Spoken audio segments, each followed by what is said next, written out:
Olá, você que abriu esse vídeo. Esse vídeo faz parte do estudo da Gênese Espírita. É um livro da base da doutrina que já estamos estudando há algum tempo. Meu nome é Renato, sou estudante espírita e trabalhador também. Hoje nós vamos iniciar o capítulo 14. O capítulo que vamos estudar os fluidos. Como eu coloquei no grupo do WhatsApp das pessoas que estão participando, é um capítulo riquíssimo para o entendimento de muitas coisas na doutrina, para o entendimento do perispírito, para o entendimento dos fenômenos e de muitas outras coisas. Dos fenômenos que eu digo, os fenômenos mediúnicos de materialização, de transporte, de psicofonia, de psicografia, para entendimento do perispírito. Então, é um estudo muito rico. Nesse estudo, nós vamos estudar tudo que está aí. A natureza e propriedade dos fluidos, a gente vai começar hoje. Aí vem elementos fluídicos, formação e propriedade do perispírito. Está vendo aí? Ação dos espíritos sobre os fluidos, criações fluídicas, fotografia do pensamento, qualidade dos fluidos. Isso aí nessa primeira parte, certo? Na segunda parte teremos isso, a explicação de alguns fenômenos considerados sobrenaturais, e aí vai falar também, a gente vai entender um pouco sobre essa ideia do milagre, das coisas que pensam ser sobrenaturais, né? Tem a vista espiritual ou psíquica, a dupla vista, sonambulismo, sonhos, a catalepsia, ressurreições, curas, aparições, transfigurações, manifestações físicas mediúnicas, obsessões e possessões. Tudo isso aí nesse capítulo 14. Na verdade, são 3 capítulos, né? O 13 que a gente terminou, o 14 e o 15, que juntos estamos estudando os milagres. Para entender essa ideia de milagre, né? Então, a gente hoje dá início. Vamos lá? Capítulo 14, item 1. Natureza e propriedade dos fluidos. A gente vai entender nesse capítulo o que são os fluidos. Uma interpretação física, né, da disciplina da física, fluido é tudo que flui, é tudo que tem uma corrente. A eletricidade é um fluido, a água é um fluido, os gases são fluidos, tudo que flui. Lembra isso, né? Então, vamos ter essa explicação agora na dimensão espiritual. Elementos fluídicos. A ciência resolveu a questão dos milagres, que mais particularmente derivam do elemento material, quer explicando-os, quer lhe demonstrando a impossibilidade em face das leis que regem a matéria. Lá no século XIX, né, final do século XIX, meado do século XIX, como Kardec bota aqui, a ciência já tinha respondido a muita coisa que diziam ser milagres. E uns ela provou que não é milagre, que é natural, e outros ela provou ser impossível. Não é isso? E hoje continua isso. Há pouco tempo eu lembro de uma imagem de Nossa Senhora num vidro de uma casa, e começou até a ter romaria no interior. E simplesmente uma pessoa foi lá, especialista, e mostrou que aquilo era reflexo no vidro. Reflexo no vidro. Coisa da natureza do próprio vidro mudar o seu brilho, mudar a sua cor. Não tem muito tempo que saiu isso na televisão. Mas os fenômenos em que prepondera o elemento espiritual, esses não podendo ser explicado unicamente por meio das leis da natureza, escapam às investigações da ciência. Então a ciência pode mostrar que é natural ou que é impossível, quando se trata com relação das coisas materiais, como esse exemplo que eu dei do vidro da janela. E outras coisas ligadas às coisas materiais, né, que a ciência já manipulou, que a ciência já pesquisou. Então ela pode responder por isso. As coisas espirituais, não. Fica por conta ainda da fé, mas a doutrina espírita veio esclarecer isso. Tal a razão porque eles, mais do que os outros, apresentam os caracteres aparentes do maravilhoso. Eles, o que está falando aqui? Os fenômenos espirituais, né? Então ele está dizendo que esses têm mais ainda aspecto de maravilhoso, aspecto de milagre, aspecto de sobrenatural. É, pois, nas leis que regem a vida espiritual que se pode encontrar as explicações dos milagres dessa categoria. Por exemplo, uma cura fantástica que fica por conta dos milagres e que às vezes até os médicos se espantam, fica por conta do milagre. Cânceres que regridem, pessoas que andam, que estavam impossibilitadas, mas que nós vamos entender que trata-se de uma cura conseguida através do perispírito, através da manipulação do corpo espiritual em que se deu a cura. Então é isso que ele está dizendo, que muitos desses ditos milagres vão ter explicação através da doutrina espírita. O fluido cósmico universal, e a gente vai falar muito sobre isso, fluido cósmico universal, só que comumente a gente chama de fluido universal. É, como já foi demonstrado, a matéria elementar primitiva, cujas modificações e transformações constituem a inumerável variedades dos corpos da natureza. Vamos entender isso. E ele aí manda rever o capítulo 10. O que é matéria elementar primitiva? Elementar é aquilo que é referente ao primário, ao básico, ao simples, né? Então é quando você volta ao mais simples de uma substância, ali está o elementar. E o fluido universal é o elementar da matéria em tudo que existe. Tanto da matéria densa aqui da Terra, como da matéria sublime, etérea, lá do mundo espiritual. Quase tudo que existe, tanto aqui como no mundo espiritual, é uma modificação desse fluido universal. Quase tudo não, tudo. Mais ou menos densos. Mais ou menos densos. Eu gosto sempre de dar exemplos materiais, mas fico tentando buscar exemplos, mas nunca vai representar bem. Nunca vai representar bem.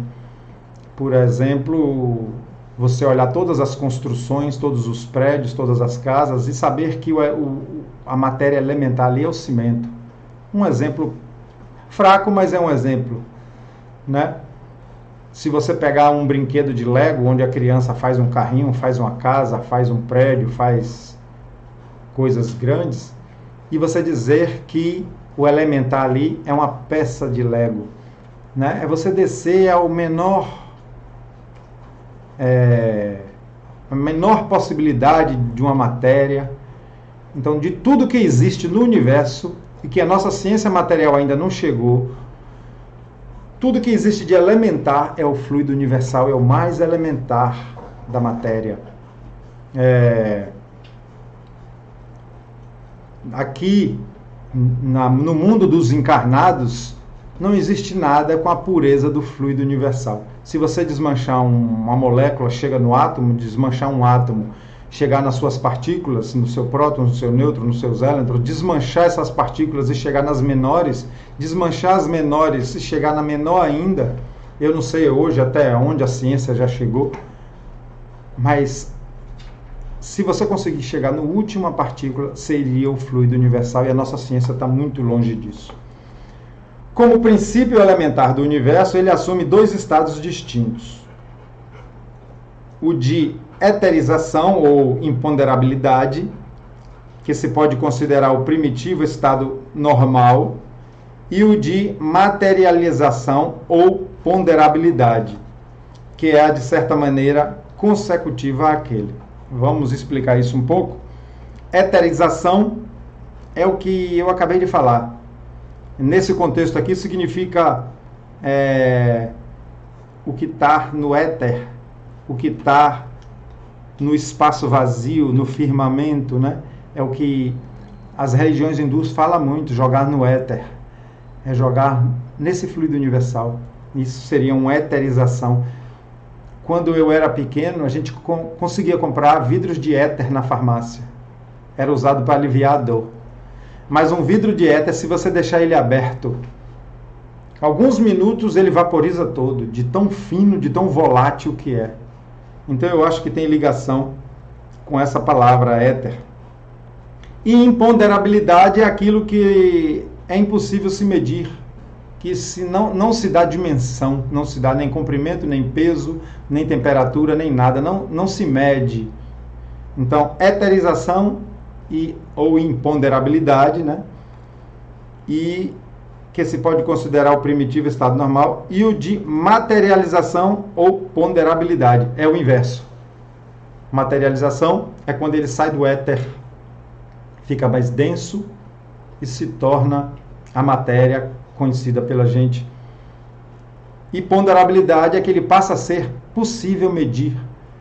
A gente pode ter peso, temperatura, volume, as medidas da física, né? Por menor que seja, moléculas, existem instrumentos em laboratórios próprios para saber, para se medir essas moléculas. O ponto intermediário é o da transformação do fluido em matéria tangível. Então ele botou a eterização, a pureza do fluido universal, e a materialização. E ele falou que o intermediário é todo tipo de transformação. Todo tipo de transformação que pode se dar ao fluido universal. Que o fluido universal é tão, né, eterizado, é tão volátil, é tão quintessenciado, a gente vai ver essa palavra lá na frente, que ele é como uma energia. E esses dias eu estava vendo a fórmula de Einstein. E é igual a m vezes c ao quadrado. Energia é igual a massa vezes velocidade da luz ao quadrado. Que foi quando Einstein provou que toda matéria é energia. Se colocada na velocidade da luz ao quadrado, se torna energia. Então até a ciência já provou isso. Mas ainda aí não há transição brusca, porquanto podem considerar-se os fluidos imponderáveis como termo médio entre os dois estados. Então, mesmo alguns fluidos imponderáveis, ainda é considerada ali uma transformação média. Tem uma nota aqui, 142, essas notas eu só leio quando ela vai acrescentar mesmo. A 142 ele está dizendo: os gases são exemplo desse fluido, invisíveis, embora não possam ser detectados e pesados. Cada um desses dois estados dá lugar naturalmente a fenômenos especiais. Ao segundo, que é o mais material, pertencem os do mundo visível, e ao primeiro, do mundo invisível. Uns chamados de fenômenos materiais são da alçada da ciência, propriamente dita. Os outros, qualificados de fenômenos espirituais ou psíquicos, porque se ligam de modo especial à existência dos espíritos, cabem nas atribuições do espiritismo. Então, os fenômenos naturais são aqueles que cabem à ciência. Por exemplo, uma água fervendo. Ali é um fenômeno material em que a ciência estuda. Uma reação química Se você jogar sal na água, tem uma reação química. E tantas reações químicas possíveis. É porque eu não sou especialista da área, né? Então, aí fica visível, material, ponderável, observável, porque está na matéria, né?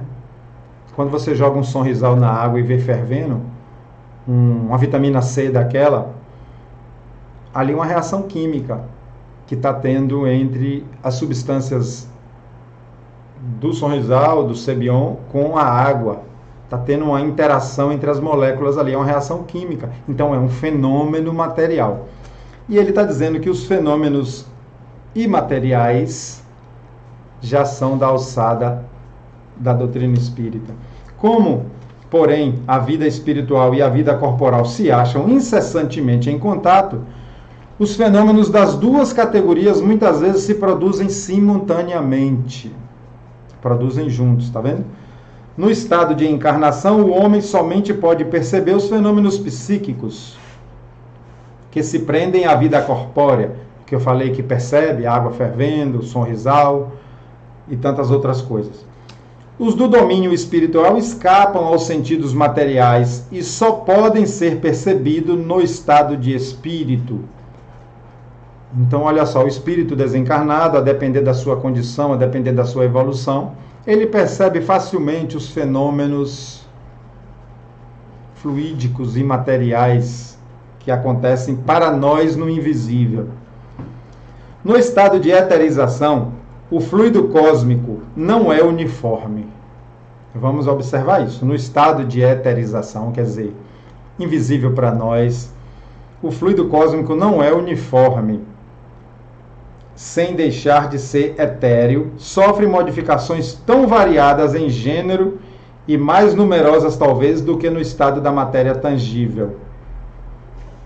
Então, por que ele disse que o fluido cósmico não é uniforme? Se você for na pureza dele, ele é uniforme. Ele é uma coisa só. Mas ele está falando aqui que mesmo nessa eterização, ele já tem várias transformações. Ele já não é tão puro lá no ponto zero. Ele já foi manipulado pelos espíritos, ele já tem alguma propriedade, ele já tem alguma diferença. Como, por exemplo, se um químico no laboratório observa uma molécula de água, H2O, ali é o fluido universal organizado de uma forma, né? Uma molécula. Se ele já vê H2O2, que é a água oxigenada, já não é tão pura quanto a outra, já tem mais coisas. H2SO4, se eu não me lembro, se eu não falho a memória, é o ácido sulfúrico. Me desculpe aí se eu estiver errado, principalmente os químicos. Então aí já vai dando mais complexidade aos átomos, às moléculas. Então é isso que ele quer dizer.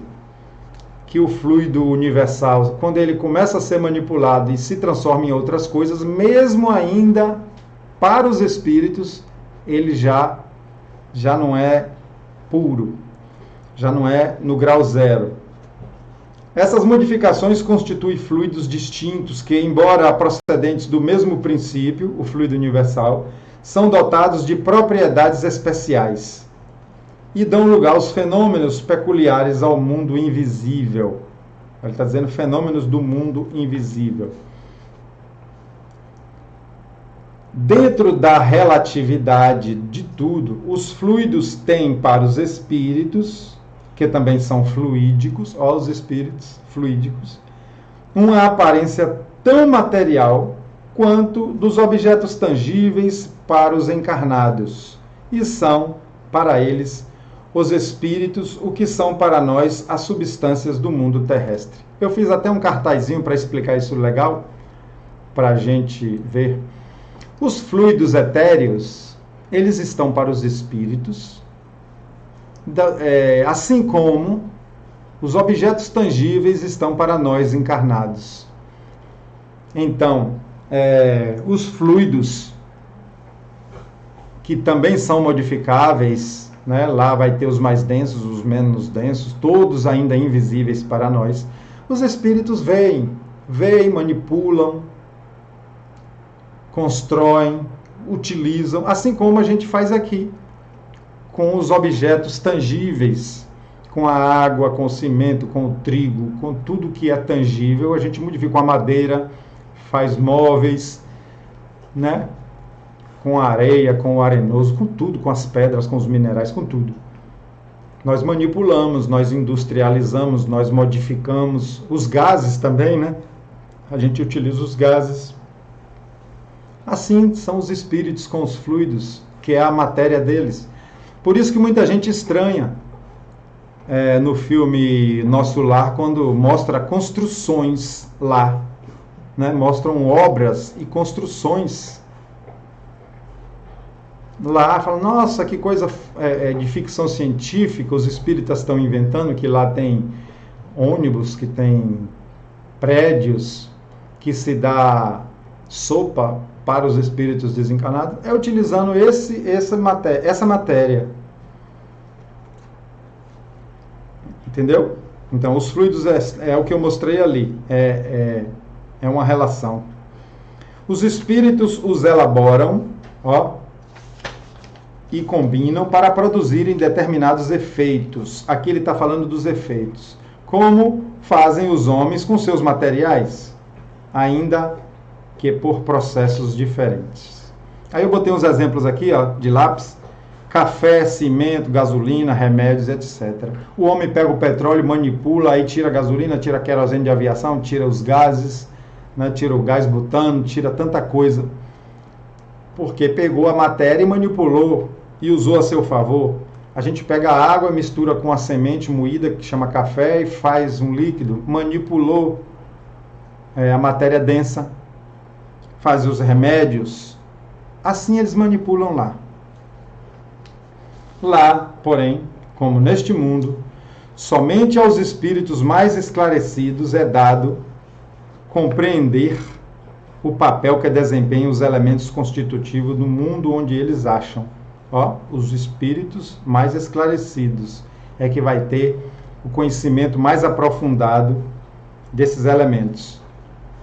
Os ignorantes do mundo invisível são tão incapazes de explicar a si mesmos os fenômenos a que assistem e para os quais muitas vezes concorrem maquinalmente, como os ignorantes da Terra o são para explicar os efeitos da luz ou da eletricidade, para dizer que modo é que veem e escutam. Então, quando ele fala ignorante, é no sentido de ignorar algo. Por exemplo, eu e você, a não ser que tenha um engenheiro eletrônico aí, se perguntar como é que funciona o seu celular, como é que funciona o seu celular, o que é que está acontecendo aí dentro quando você manda uma foto, uma mensagem ou atende um telefone. Nós somos ignorantes para explicar, né? Apesar da gente estar vendo acontecer, eu mando a foto pelo WhatsApp, eu faço uma ligação telefônica, eu estou vendo acontecer, mas não sei explicar. Ele diz que tem muitos espíritos também que passam por isso. Veem os fenômenos acontecerem e não sabem explicar. Nós vamos ficar por aqui porque eu dividi esse tópico em 2 vídeos, porque se eu fosse levar até o fim agora, ia dar uns 40 minutos. E eu preferi quebrá-lo em 2, tá bom? Vamos continuar esse estudo fascinante. Se você quiser fazer alguma observação ou alguma pergunta, deixe aí. E que Jesus Cristo abençoe nossos lares e nossas famílias. Até o nosso próximo vídeo. Um grande abraço.